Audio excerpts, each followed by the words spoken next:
பாரத போர் முடிவுக்கு வருது. கடவுளின் அவதாரமான கிருஷ்ணரே என் பக்கத்துல உட்கார்ந்து இருக்காரு. என்னுடைய பக்தியின் வலிமையே வலிமைன்னு அர்ஜுனன் பெருமிதமா மனசுக்குள்ள நினைச்சுக்கிறாரு.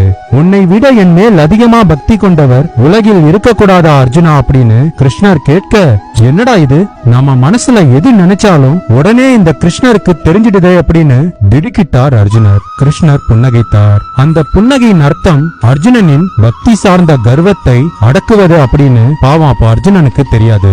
அர்ஜுனா, நான் பெரிதும் மதிக்கும் எனது பக்தை பெண்களை இந்த அஸ்தினாபுரத்துல தான் இருக்கிறா.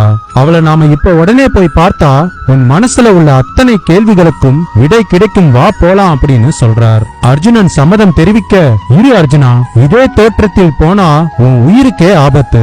நான் பெண்ணாக வேஷம் போடுறேன், நீயும் என் தோழியாக மாறு அப்படின்னு கிருஷ்ணர் சொல்ல, கொஞ்ச நேரத்துல அரண்மனையில் இருந்து கிருஷ்ணரும் அர்ஜுனரும் அழகிய பெண்களாய் மாறி பிங்களையின் வீட்டுக்கு போய் கதவை தட்டுறாங்க.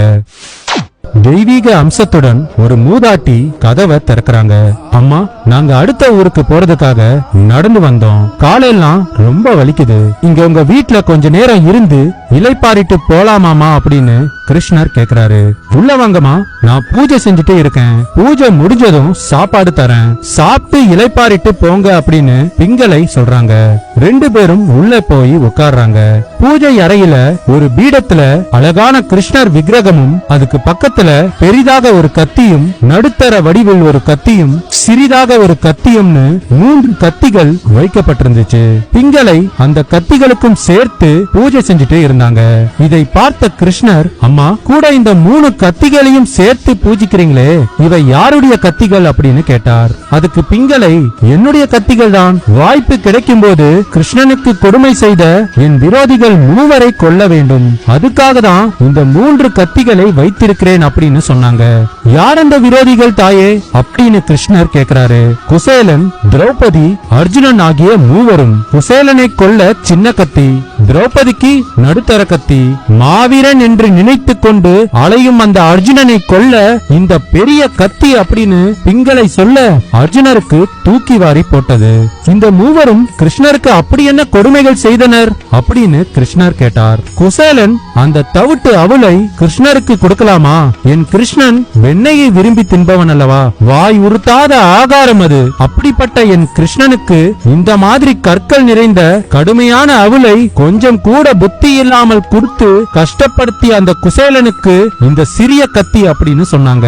சரி, திரௌபதி எப்படி உங்களுக்கு விரோதியானால் அப்படின்னு கிருஷ்ணர் கேட்க, ஹஸ்தினாபுரத்தில் உள்ள திரௌபதிக்கு துவாரகையில உள்ள கிருஷ்ணன் புடவையை வாரி வாரி அருளினானே, அந்த புடவையை இழுத்து இழுத்து துச்சாதனன் கை வலிக்க மயக்கம் போட்டே விழுந்தான். புடவையை இழுத்த துச்சாதனனுக்கே அந்த நிலைமைனா புடவையை நிறுத்தாமல் வழங்கிய கிருஷ்ணனுக்கு கை எவ்வளவு வலிச்சிருக்கும். கிருஷ்ணனின் கைகளை இப்படி வலிக்க செய்த திரௌபதியை சும்மா விடுவேனா?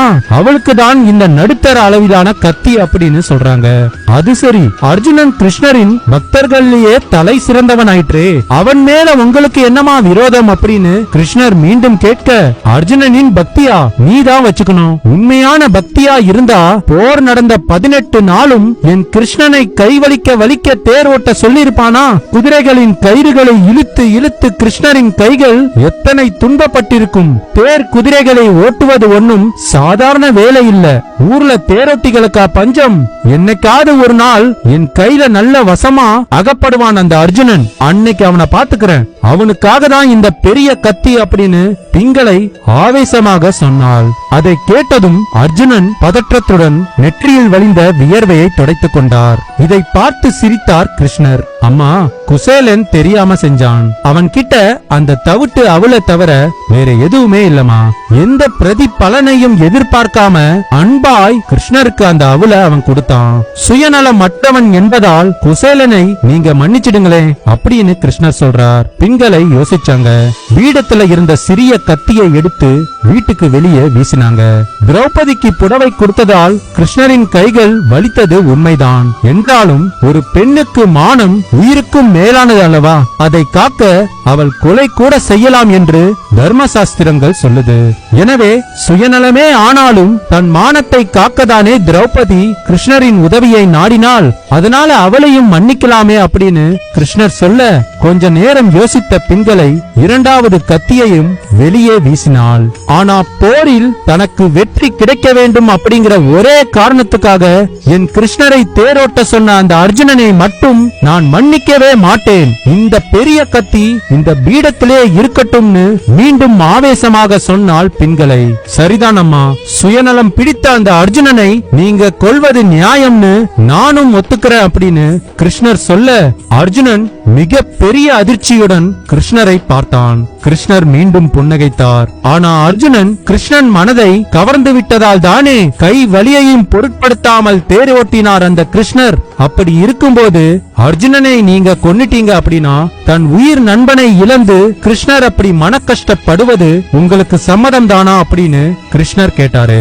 ஐயோ, நீ சொன்ன கோணத்துல நான் இதை யோசிச்சு பார்க்கவே இல்லையே. நான் அனுதினமும் பிரார்த்தனை செய்வது எல்லாம் ஒண்ணுதான். எனக்கு இந்த பிறவியிலையும் அடுத்த பிறவியிலையும் எதுவுமே வேண்டாம். என்னுடைய கிருஷ்ணன் உடல் வேதனையோ அல்லது மன வேதனையோ அடையாமல் மகிழ்ச்சியா இருந்தா அதுவே எனக்கு போதும். கிருஷ்ணனுக்கு வேதனை தரும் எந்த ஒரு செயலையும் நான் என்றைக்கும் செய்ய மாட்டேன் அப்படின்னு சொல்லி பிங்களை அந்த மூன்றாவது கத்தியையும் தூக்கி வீசினாள். உடனே பெண் வேடத்தில் இருந்த அர்ஜுனன் பிங்களையின் பாதம் தொட்டு கீழே விழுந்து வணங்கினார். அந்த நொடியே அவரின் ஆணவம் முற்றிலுமாய் அழிந்தது.